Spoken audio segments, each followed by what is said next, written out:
Ya makanya dulu ada satu anak yang saya bentak ya, saya hardik ya. Goblok kamu. Goblok banget anak muda. Takut. Nah itulah. Dari kecil saya tuh ngalamin. Makanya Tuhan izinkan saya jadi brengsek. Supaya saya ngelewatin masa takut itu. Begitu saya dipulihkan, urat takutnya langsung putus. Sudah nggak ada takut lagi.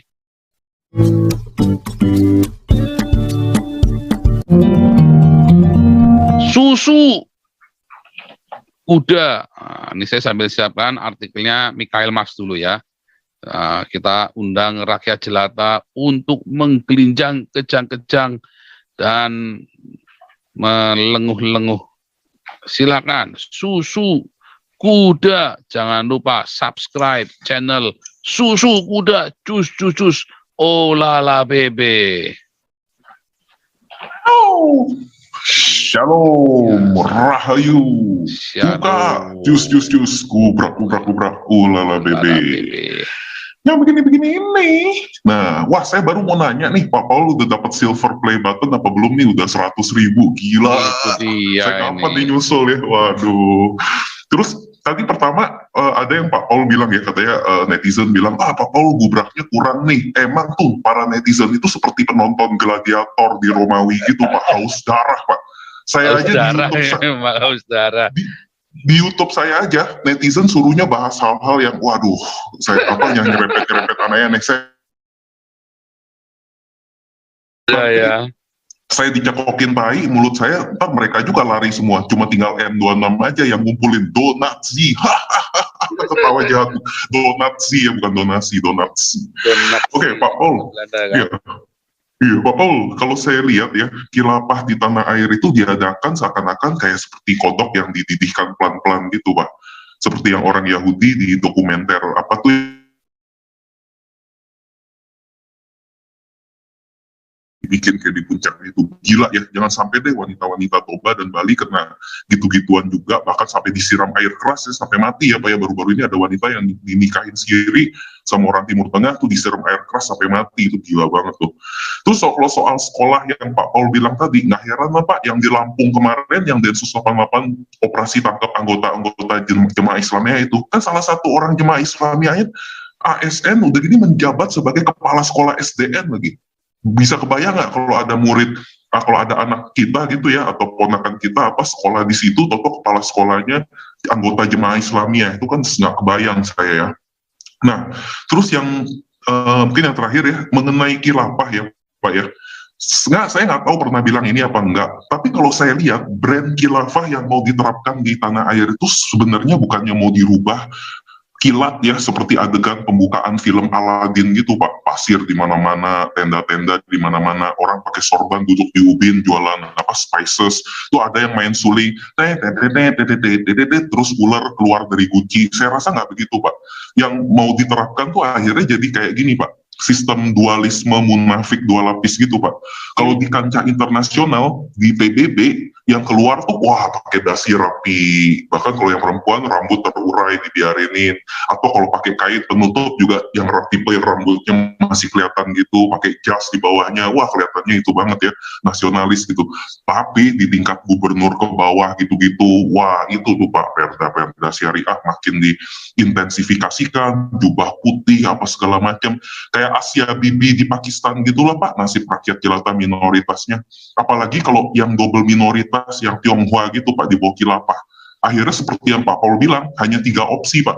Kesatu, jadi mualaf kayak Agustan dan Hani Christian, ya aman, bahkan banyak duitnya. Tapi harus menghujat Roh Kudus ya, harus membuang jalan keselamatan Kristus. Yang kedua, ya kabur pakai paspor sebelum kilapah berdiri. Dan yang opsi ketiga, ya bagi para minoritas dan double minoritas ini di kilapah ya. Kalau teman saya orang luar negeri suka bilang, tapi saya terjemahan dan perhalus ya saya coba, ya udah tinggal nungging aja dan terima nasib dan berusaha nikmatin lah. Makanya dari sekarang seperti ya saya mau kutip Bapak Muhammad Kacke yang bilang pas waktu di depan pintu Bareskrim yang ada media itu, dia kan bilang, salam sadar, semoga bangsa Indonesia pada nyadar. Saya rasa begitu Pak. Mungkin gitu aja Pak. Terima kasih. Gimana pendapat Pak Paul dan teman-teman? Terima kasih dan Tuhan Yesus memberkati. Selamat udah 100.000 Pengikut. Luar biasa ya. Subscriber. Makanya teman-teman jangan lupa ya, subscribe dan viralkan supaya gebrakannya makin kenceng ini. Ya, Paul, ya para saya Jauti. bisa share screen sedikit. Bisa langsung. Sebentar. Mana tadi para Jauti ini? Sama data yang kemarin bagus, belum sempat saya ini naikkan. Silakan di share juga para Jauti.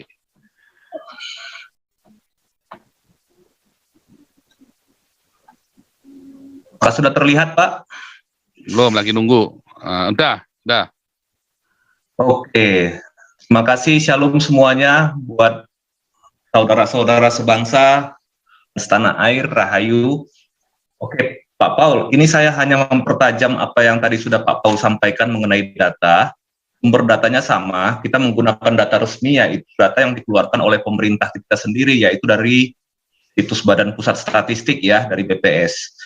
Nah, kalau kita lihat di sini, ya, kita bicara satu persatu dulu lah, ASEAN. ASEAN itu memang Malaysia menyumbang wisatawan terbesar sebanyak 18,51% masuk ke Indonesia. Yang kedua disusul oleh Singapura, yang ketiga baru daerah yang lain seperti misalkan Thailand, Vietnam, dan lain-lainnya. Itu untuk ASEAN. Nanti kita selalu Ini gambarnya. Kemudian kita kemana? yang berikut, ini untuk Asia. Asia yang terbanyak itu adalah dari Tiongkok, Pak Paul. Mana? Enggak jadi kemana? Tiongkok itu 12,86%. 12,86%. Kemudian Timor Leste 7,32%. Kemudian disusul oleh India, Jepang, Korea Selatan. Ini penyumbang turis terbesar ke Indonesia dari Asia. Oke. Ini gambarnya saya udah buat juga, kira-kira mapping datanya seperti apa. Terus kemudian kalau kita lihat dari Timur Tengah, Jangan. ini ada yang bocor deh Pak, ada yang harus di-mute itu, yang bocor. Kemudian kita lihat negara-negara Timur Tengah, itu ternyata yang tertinggi adalah Saudi Arabia, Pak Paul, 0,98%. Berarti kecil sekali kontribusinya sebenarnya terhadap jumlah wisatawan yang masuk ke Indonesia. Tertinggi Saudi Arabia, kemudian juga Mesir, kemudian disusul oleh Uni Emirat Arab, Yaman, dan negara-negara lain yang dari Timur Tengah. Nah, ini kira-kira gambarnya seperti ini. Kalau dari Eropa, itu justru cukup lumayan, banyak itu adalah Inggris, yang terbanyak adalah Inggris, kemudian disusul oleh Prancis, Jerman, Belanda, dan lain-lainnya. Jadi Eropa ini ada beberapa negara itu dia jumlah wisatawannya itu di atas 1%. Ini gambarnya. Kemudian Amerika terbanyak dari Amerika Serikat, itu 2,84%. Kemudian disusul oleh Kanada 0,64%. Kemudian Amerika Selatan 0,41%, dan sisanya adalah bagian yang lain. Ini gambarnya kira-kira, Pak. Nah, kemudian Oseania, kita jangan menganggap remeh negara-negara Pasifik, karena di sini diwakili oleh Australia itu sebesar 8,61% melalui wisatawan yang masuk ke Indonesia. Nah, kira-kira gambarannya seperti itu. Kalau Afrika memang terbanyak dari Afrika Selatan sekitar 0,3%, sisanya baru negara-negara Afrika yang lain. Kalau kita lihat ini, saya sudah sebutkan dari yang pertama sampai ke 20. Yang tertinggi memang Malaysia, disusul Tiongkok, kemudian Singapura, Timor Leste nomor 4, Australia, India, Jepang, Korea Selatan, Inggris, Amerika Serikat, Prancis, Jerman, Filipina, Belanda, Taiwan, Saudi Arabia ada di posisi sekitar ini posisi 16 ya dari total wisatawan yang berkunjung ke Indonesia. Kemudian Papua New Guinea dan lain-lainnya. Jadi Malaysia seperti yang kata Pak Paul tadi, itu sekitar 69% itu masih memang keturunan Melayu, tetapi sekitar hampir 30% itu adalah keturunan Chinese. Sekitar 8% atau 9% itu keturunan India. Jadi kalau katakanlah Malaysia itu menyumbang cukup besar wisatawan ke Indonesia. Apakah semuanya orang Muslim? Ya kita belum tahu juga. Tapi kalau disuruh melakukan proxy data untuk penelitian, pasti saya akan ambil berdasarkan proporsi yang ada di negara tersebut. Kita anggap seperti itu karena kita nggak tahu data sesungguhnya. Data yang berkunjung ke Indonesia itu orang Melayu, orang Cina, atau orang India kan yang tahu kan dinas pariwisatanya Malaysia. Jadi kita belum bisa dapat datanya sampai ke sana. Nah, kalau kita lihat total untuk dunia ya Pak Paul ya, yang masuk ke Indonesia, wisatawan asal dari negara Muslim itu hanya sekitar 20,10%. Ya, sekitar 20,10% negara Muslim. Jadi negara non-Muslim itu sekitar 79,9%, hampir 80%. Jadi apakah seperti yang Pak Paul katakan tadi, apakah yang 80% ini harus dikorbankan demi yang 20%? Kan pertanyaannya di sana.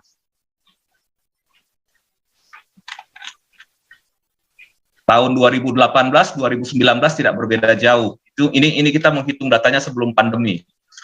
Nah, kalau kita lihat per regional, ternyata Timur Tengah itu hanya sekitar 1,69% di tahun 2018 dan 1,64% di tahun 2019.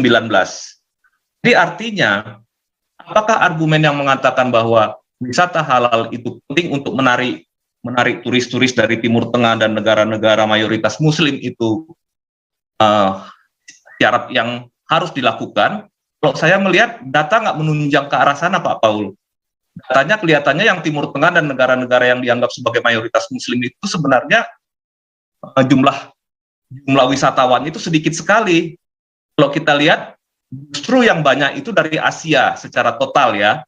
Nomor 1 Asia, terutama didominasi oleh Tiongkok, kemudian ASEAN, kemudian baru Eropa. Itu yang sebenarnya banyak. Artinya apa? Kalau kita mau menyediakan jasa untuk para wisata, kita perlu menyediakan apa yang mereka butuhkan gitu. Jadi yang mereka butuhkan, apakah orang-orang dari benua ini butuh wisata bernuansa berlabel agama? Nah, ini kan jadi pertanyaan juga.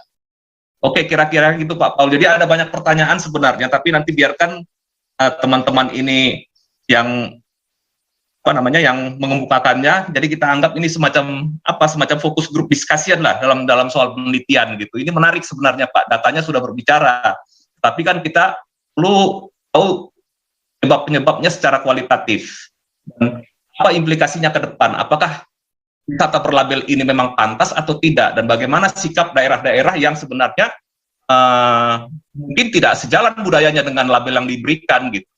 Bagaimana sikapnya? Oke, silakan Paul. Terima kasih.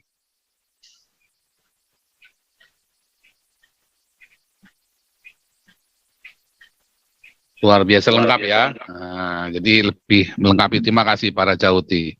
Luar biasa.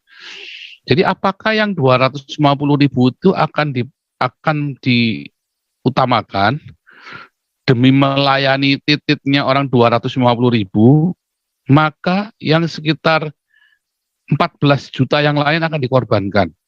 Ini orang goblok. Ya, hanya orang bodoh yang melakukan itu. Atau dia terlalu pandai untuk nipu Anda rakyat Indonesia. Ya, pendeta-pendeta yang gih itu kan. Pendeta-pendeta yang mau di-framing sama orang Islam, orang-orang Tionghoa yang mau di-framing sama orang Islam. Anda tahu nggak, ini adalah sebuah aksi gerakan, tadi bertanya Pak Susu Kuda lagi, ini sebenarnya adalah sebuah aksi gerakan untuk mengislamkan, mengkonfirmasi semua segmen kehidupan orang Indonesia menjadi syariah Islam. Pelan-pelan Anda akan digiring ke sana, sampai akhirnya Anda nggak bisa berkutik lagi, Anda nggak bisa ke gereja lagi. Itu nanti akan terjadi, jangan nggak percaya saya. Di London Barat sudah terjadi, pelan-pelan digiring. Kan dulu pernah orang Inggrisnya udah pernah kita ajak ke sana ngobrol kan. Pelan-pelan mereka lagi coba di Belanda, nggak bisa, orang Belanda terlalu pandai. Ya, nggak ada istilah humanisme mereka, nggak. Di Swiss mau dicoba, nggak bisa. Perancis mau bikin, bubarin masjidnya, tutup semua. Nah, kalian yang di Indonesia, wah kita minoritas salah sendiri, kalian takut. Wah, Pak Paulo dari luar negeri. Ya, itu namanya saya pinter. Makanya saya kubrak sekarang. Supaya Anda jadi cerdas. Supaya pinter. Jangan takut, jangan mau di framing. Framing balik. Ya, berapa hari ini kita temanya Yerubaal. Yerubaal itu ada di dalam Hagios 6. Ada Hakim-Hakim 6, Hagios 6. Ada di dalam Hakim-Hakim 6, ya. Gideon itu disebut Yerubaal. Artinya biar Baal yang melawan dia. Artinya apa? Itu sebuah framing. Diawali dengan ketika si Gideon itu menghancurkan patung-patung Baal atau Allah-Allah dewa-dewa ilusinya orang Israel. Kan sama, Nabi ke-26 ini menghancurkan ilusi Tuhannya orang Indonesia. Pendeta-pendeta ngamuk, bukan cuma ulama yang ngamuk, pendeta ngamuk karena bisnisnya diganggu. Ya, pendeta 15 miliar kejang-kejang.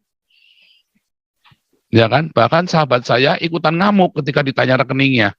Iya kan? Ketika kita tanya rekeningnya udah janjian di sini, tiba-tiba ngamuk, ikutan ngamuk.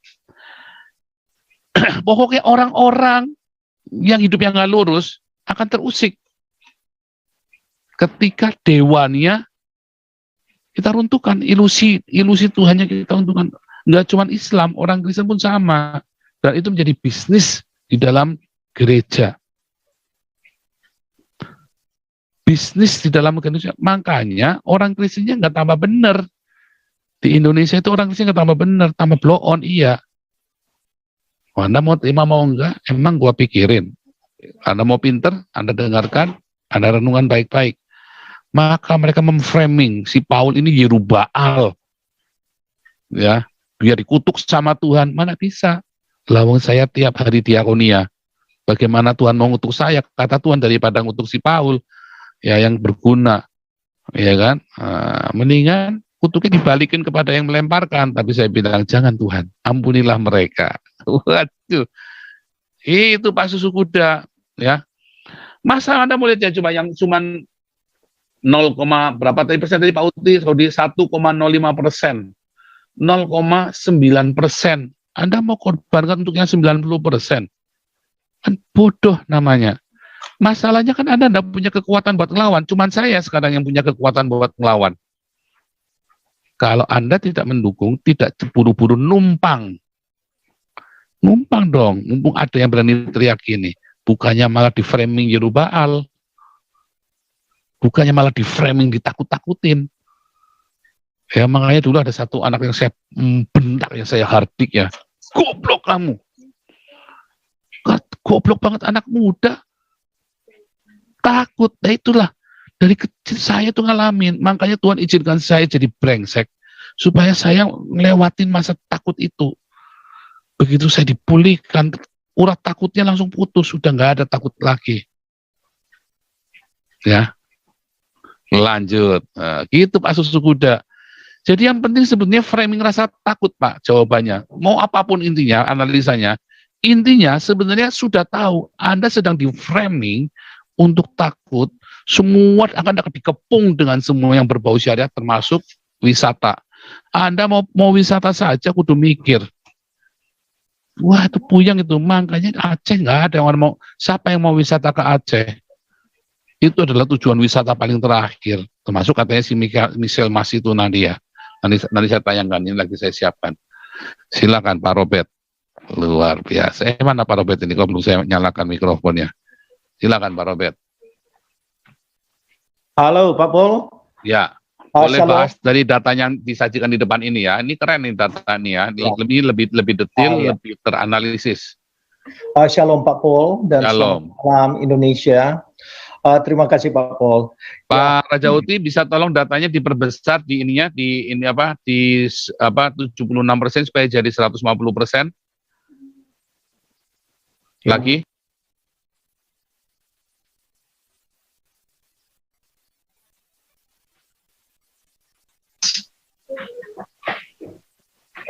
Tools yang di atasnya ini kayaknya toolsnya ini dihilangkan. Jadi masuk ke yang sebelah kiri, masuk ke view itu supaya hilang ini. Excelnya ini hilang. Iya, Nangkep Pak. nggak maksudnya? Yang saya maksud adalah ini, supaya ini hilang. Yang mana tadi? Nggak bisa ya. Fit page ini. Sebelah kiri atas, sebelahnya zoom. Nah, itu ada fit width itu sama fit page coba. Atau fit page sekali ya. Yang sebelah kiri Nah, itu betul yang ada di kursor itu fit width atau fit page. Tadi sebelah kiri, sebelahnya zoom. Sebelahnya tangan, paling pojok kiri atas kan ada gambar tangan. Oke, tangan. Sebelahnya ada zoom, sebelahnya ada fit page, fit kaki itu loh, sebelah kanan. Sebelahnya lagi. Nah, itu. Ini fit Ya, coba width. diklik. Kecil sekali, Nggak Pak. bisa ya. Fit width. Nah, paling fit iya. width.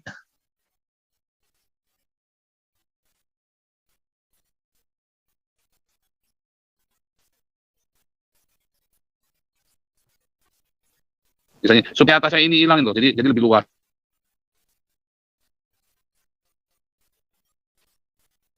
Ini kebetulan bukan PPT, Pak.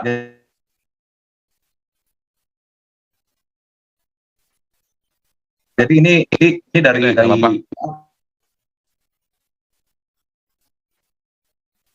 Word yang saya PDF kan. Jadi memang dia nggak bisa. Minta tolong tampilin kita gambar buat. intinya. Nah, Ya. paling Ini begini, aja Pak. asal wisatawan regionalnya itu. Tuh. Nah, itunya yang gambar tabelnya itu. Oke.